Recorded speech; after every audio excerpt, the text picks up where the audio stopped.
맑은 하늘 아래 펼쳐진 청량한 바다, 아름다운 풍광으로 사람들에게 휴식의 장소가 되어주는 거제도.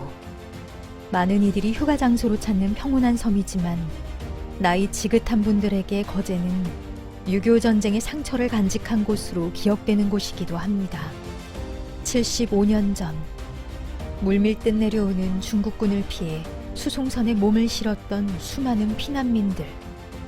그들이 배에서 처음 내린 곳이 바로 이 거제의 장승포항입니다. 가족들과 함께 온 사람도 있었고 가족과 헤어져 혼자 이곳까지 온 사람들도 있었습니다. 하지만 그들은 살아남기 위해 강한 생명력으로 척박한 땅을 가꾸고 맨몸으로 부딪히며 삶을 살아냅니다. 그렇게 살아낸 사람들은 이제 어엿한 가정을 꾸리고 손자들과 함께 행복한 노년을 보내고 있습니다. 이 모두 75년 전 생면부지의 사람들을 포기하지 않고 끝까지 방법을 찾았던 숨은 영웅들이 있었기 때문입니다. 크리스마스의 기적으로도 불리는 이 이야기는 한국전쟁 중 가장 극적인 탈출이었던 흥남 철수작전에서 시작합니다. 이번 시간에는 장진호 전투와 흥남 철수작전의 전개 과정과 크리스마스의 기적이라고 불리는 흥남 철수작전의 4명의 영웅, 현봉학 박사, 에드워드 알몬드 사령관, 레너드 라루 선장, 에드워드 포니 대령의 업적에 대해 살펴보겠습니다. 1950년 6월 25일 새벽 4시, 북한군이 남북 군사분계선이던 38선을 넘어 기습 남침하며 6.25 전쟁은 발발하게 되었습니다. 당시 전쟁 준비가 제대로 되어 있지 않던 대한민국 정부는 전쟁 개시 3일 만에 서울을 함락당하고 계속 후퇴해 부산으로 임시 수도를 옮기고 낙동강 전선까지 후퇴합니다. 그러나 유엔군의 개입으로 1950년 9월 15일 인천 상륙작전을 통해 전세를 역전시키며 서울을 수복하고 같은 해 10월 원산에 기습 폭격 후 상륙하게 되면서 북진을 시작합니다. 하지만 중국군의 참전으로 전쟁의 흐름은 다시 바뀌게 됩니다. 북진하던 미국 제1해병사단과 유엔군은 장진호 일대에 숨어있던 중국군에게 포위되고 전멸의 위기 속에서 전투를 치르게 됩니다. 17일간 치열하게 벌인 이 전투는 미 해병 15,000명 중 무려 4,500여 명이 전사하고 7,500여 명이 부상했을 정도로 참혹했습니다. 하지만 이 희생을 통해 적의 남하를 저지해 줌으로써 흥남에서 철수작전이 이뤄질 수 있었습니다. 당시 함흥, 흥남 일대를 제외한 함경도 전역은 중국군에 넘어간 상태였기 때문에 유엔 사령부는 육로로 철수하지 못하고 흥남을 통해 해로로 철수하기로 결정합니다.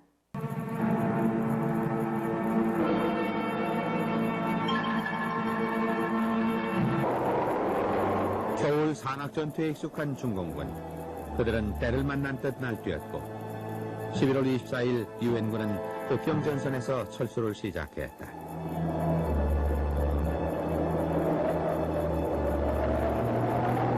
중공군의 불의의 기습을 받아 눈속의 작전이 벌어진 것이다.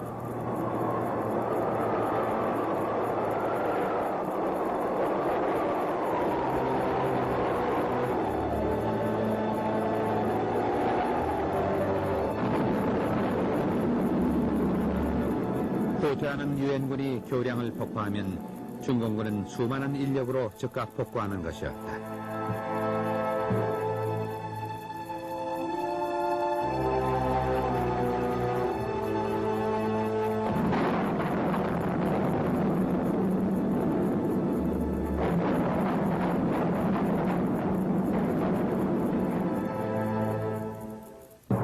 (12월) 초의 흥남부두 10만을 넘는 전투요원과 15만 피난민이 남으로 가는 배를 타야 할 사상 최대의 철수작전이 전개됐다. 유엔군의 엄호 속에 적이 뒤쫓아오기 전에 펼쳐야만 했던 작전이었다.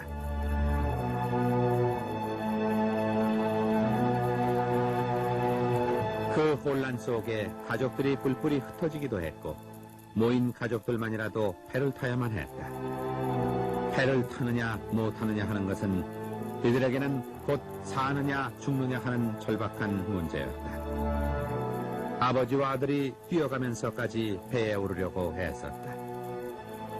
LSD 한 척에 12,000명이나 타기도 했던 그때, 아직도 구름대처럼 몰려오는 보드의 피난민들은 배를 타지 못해 발을 동동 구르며 삽시간에 울음바다를 이루기도 했다.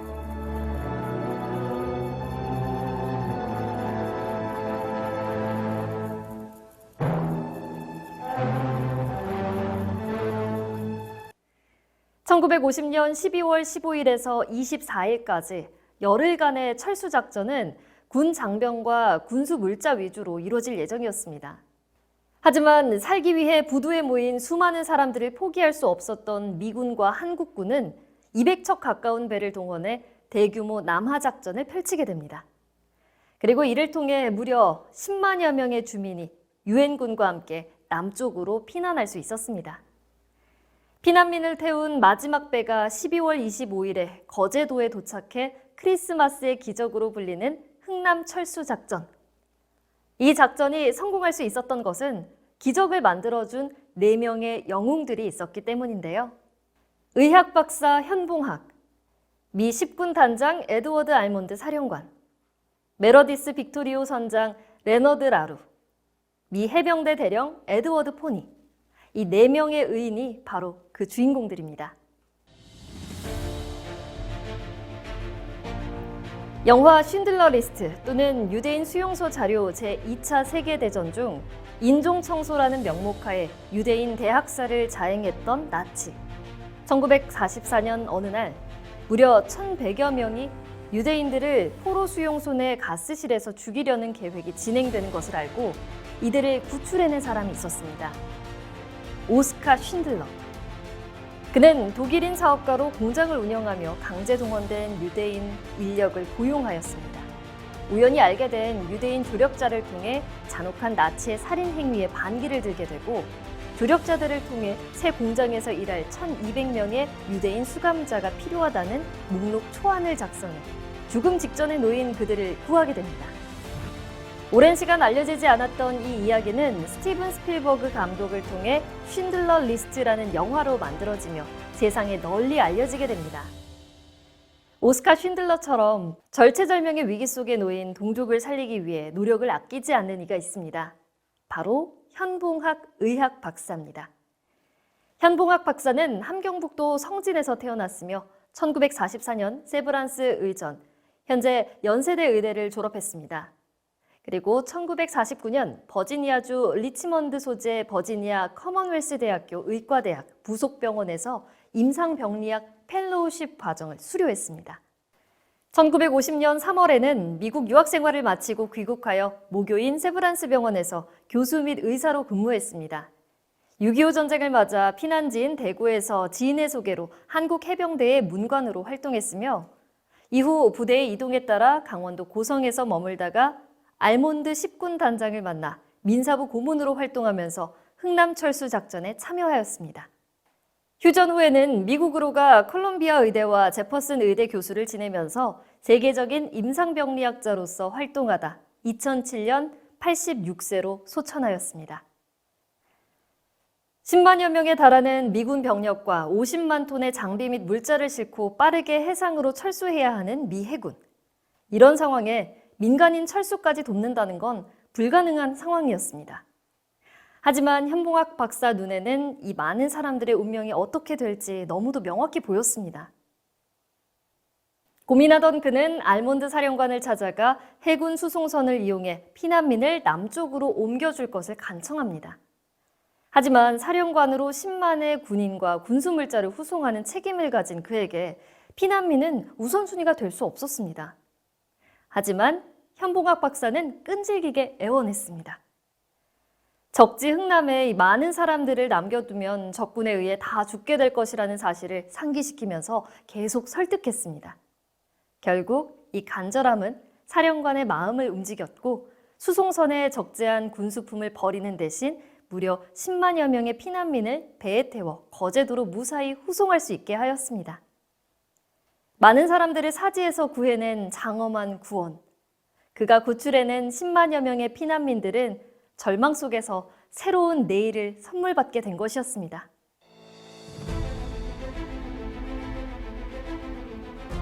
육군 보병 장교로 제1차, 제2차 세계대전에 모두 참전하였던 알몬드 사령관. 알몬드 사령관은 미국 버지니아주 루레이에서 태어나 버지니아 군사학교를 1915년에 졸업했습니다. 이듬해 육군 보병 장교로 임관 후 제1, 2차 세계대전에 모두 참전하였고 종전 후에는 메가더 총사령부의 인사참모부장 및 참모장을 역임했습니다. 6.25 전쟁에서는 미국 제10군단장으로 인천 상륙작전과 원산 상륙작전에서 상륙군을 지휘해 압록강과 두만강 인근까지 진격했습니다. 그는 중국군의 개입으로 전세가 악화되자 흥남에서 철수작전을 지휘하게 됩니다. 흥남 철수작전은 600만 톤의 무기와 장비 그리고 전쟁에 참여했던 군 장병들을 빠르게 철수시키는 계획이었습니다. 이 계획 속에 민간인을 함께 철수시키는 것은 포함되지 않았습니다. 10만의 10군단 병력을 철수시키는 것도 미지수인데 섣불리 민간인까지 함께 움직였다간 막강한 적군 앞에 모든 것이 수포로 돌아갈 수 있는 상황이었기 때문이었습니다. 또한 상부인 극동사령부에서 허락을 받지 않은 상태에서 민간인을 철수시켰다가 부녀자와 아이들을 수용할 수 있는 곳이 있는지 이 여부 또한 불분명했습니다. 하지만 그의 마음이 움직인 건 포기를 모르고 찾아와 민간인 구출을 요청하는 현봉학 박사의 요청과 공산 치하에서 피난하고자 하는 사람들의 의지였습니다. 결국 무기와 장비 대신 피난민 수송을 허락하게 된 알몬드 사령관. 그의 위대한 결정은 3일간의 항해를 거쳐 장승포항에 이들을 내려주면서 새 인생을 선물하게 됩니다. 흥남 철수작전의 마지막 선박, 메러디스 빅토리호의 선장 레너드 라루. 라루 선장은 미국 필라델피아에서 태어났고 바다에서 22년을 보냈습니다. 제2차 세계대전 중에는 대서양에서 상선을 타고 작전에 참가했습니다. 35세에 7,600톤의 화물선 선장이 됐고 군수물자 수송 명령에 따라 함경남도 흥남 부두로 향했습니다. 1939년에서 1945년까지 2차 세계대전 때 대서양 전투에 참전했고 독일 유보트와의 전투 등에서 살아남았던 라루 선장은 미군이 6.25 전쟁 때 적군에 포위된 자국군을 지원하기 위해 화물선을 투입하기로 결정하면서 빅토리호와 함께 6.25 전쟁에 참전하게 되었습니다. 연료, 트럭, 탄약 등 군수물자 수송 선박이었던 빅토리호를 이끌던 라루 선장은 더글러스 메가더 유엔 군사령관 명령에 따라 흥남 철수 작전이 전개되자 흥남항 앞바다에 배를 정박했습니다. 그때는 이미 12월 15일부터 열흘 가까이 190여 척의 선박을 동원해 병력 10만 명과 피난민 10만 명, 군수물자 35만 톤을 철수시키며 남철수 작전이 막바지에 이르고 있었습니다. 포탄 소리는 점점 가까워 오고 빅토리호는 흥남 부두에 남은 마지막 배였기 때문에 이 배를 타지 못하는 사람들의 운명은 보지 않아도 알 수 있는 상황이었습니다. 이 모습을 지켜보던 라루 선장은 빅토리호에 선적된 군수품을 모두 버리고 피난민을 태울 것을 결심합니다. 원래 빅토리호는 길이 137m, 폭 15m, 승무원 35명, 장교 12명에 승객 12명까지 총 59명이 승선할 수 있도록 설계됐지만 화물칸의 맨 밑바닥부터 갑판 위까지 피난민을 빼곡하게 채워 정원에 230배가 넘는 14,000명을 탑승시킵니다. 23일 드디어 흥남항을 출발한 배는 영하 20도를 오르내리는 날씨에 난방은 물론 물과 음식도 화장실도 의료용품도 없이 항해를 이어갑니다. 그리고 시시각각 변하는 바다의 날씨와 싸우고 북한군의 기뢰와 항공기 공격을 피해가면서 이틀 동안 남쪽으로 항해한 끝에 빅토리호는 드디어 거제도 장승포항에 도착하게 됩니다. 그날은 12월 25일 크리스마스 아침이었습니다. 살리겠다는 의지 하나로 정원에 230배가 넘는 사람들을 탈출시키는 데 성공한 빅토리호는 단일 선박으로 가장 큰 규모의 구조작전을 수행하여 기적의 배로 불리며 기네스북에 오르기도 하였습니다. 죽음의 위기에 놓인 수많은 사람들이 새로운 희망의 땅에 발을 디딜 수 있도록 큰 결심을 내린 레너드 라루 선장. 그는 14,000명에게 크리스마스의 기적을 선물한 영웅이었습니다. 흥남 철수작전에서 장비와 보급품 및 병력의 철수를 조직적으로 이끌며 10만여 명의 피난민을 무사히 구출하는 데 결정적 공헌을 한 에드워드 포니 대령. 포니 대령은 미국 역사상 전투 상황에서 이루어진 최대 규모의 민간인 해상 탈출 작전인 흥남 철수작전에서 장비, 보급품, 병력, 철수를 조직적으로 이끈 미 제10군단 지휘단의 책임관으로 활약했습니다. 미군에서는 흥남 철수작전에서 포니 대령이 보인 뛰어난 공로를 치하해 청동 무공 훈장을 수여했습니다. 또한 그는 인천 상륙작전의 주 설계자였으며 포항 상륙작전 당시 제1기병사단의 하역과 상륙에 관한 계획을 준비하고 10,000명이 넘는 병력과 2,000대 이상의 차량을 포항에 상륙시켰습니다. 이는 부산 지역 방어에 결정적 역할을 했으며 포항 상륙작전에서 보여준 뛰어난 공적을 인정받아 미국 공로훈장을 받았습니다. 이후 포니 대령은 대한민국 해병대의 미 해병 수석 고문관으로서 대한민국 해병대가 고도로 훈련되고 기동력을 갖춘 군대로서 준비태세를 확립할 수 있도록 도움을 줬습니다. 이에 해병대는 그의 공로를 기리기 위해 2010년 해병대 1사단 서문에서 본부 앞 내거리 도로에 포니로라고 이름을 붙였습니다. 우리나라 군 기지 내에 외국 군인의 이름이 붙은 것은 포니 대령이 유일합니다. 미 해군사관학교를 졸업한 후 해병대 소위로 임관하여 태평양 전쟁에 참전하였던 그는 메가더 사령관의 휘하에서 수많은 상륙작전에 참여하며 수륙 양면 작전에 있어 가장 지식이 풍부한 전문가로 인정받았습니다. 메가더의 지시로 인천 상륙작전 주 설계자 그룹에 투입되어 작전을 성공적으로 이끌어냅니다. 1950년 12월쯤 6.25 전쟁의 전황이 나빠지며 미군과 국군은 흥남 부두를 통한 해상으로 철수를 결정합니다.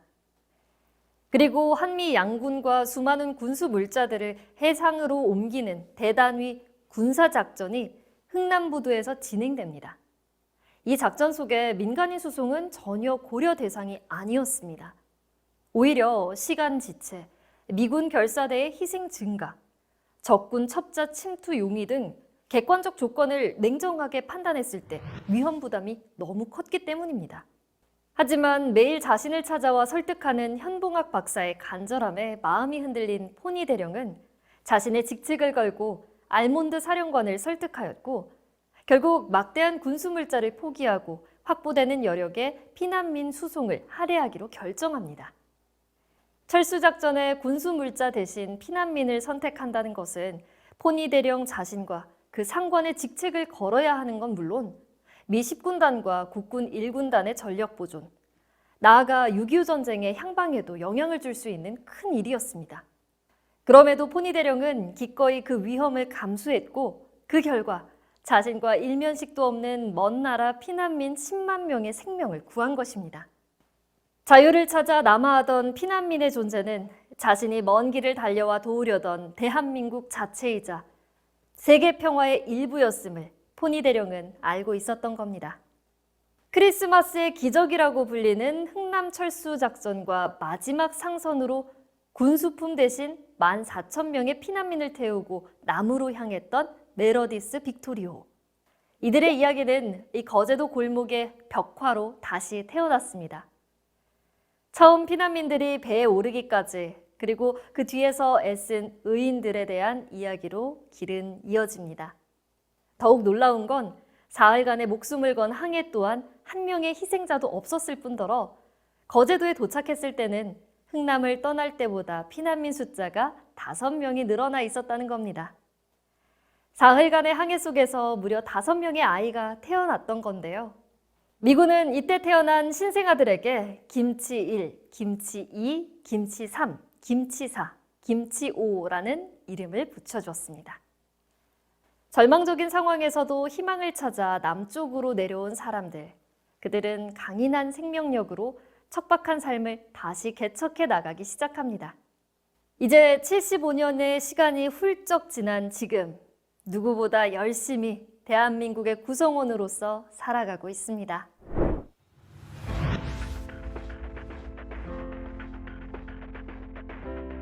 인간이 만든 가장 최악의 비극인 전쟁. 하지만 가장 비인간적인 전쟁 속에서도 인류애는 피어나게 됩니다. 우리 현대사의 가장 큰 아픔인 6.25 전쟁 속 인류애가 빛나던 흥남 철수작전. 한국전쟁 중 가장 위대한 탈출이자 수많은 민간인을 살리기 위해 기꺼이 위험을 무릅썼던 전쟁 속 영웅들이 있었기 때문이었는데요. 이번 교육과정을 통해 그들의 용기 있는 결단과 행동을 기억하며 지금 우리가 누리는 이 평화를 다시 한번 소중히 생각하는 시간이 되길 바랍니다.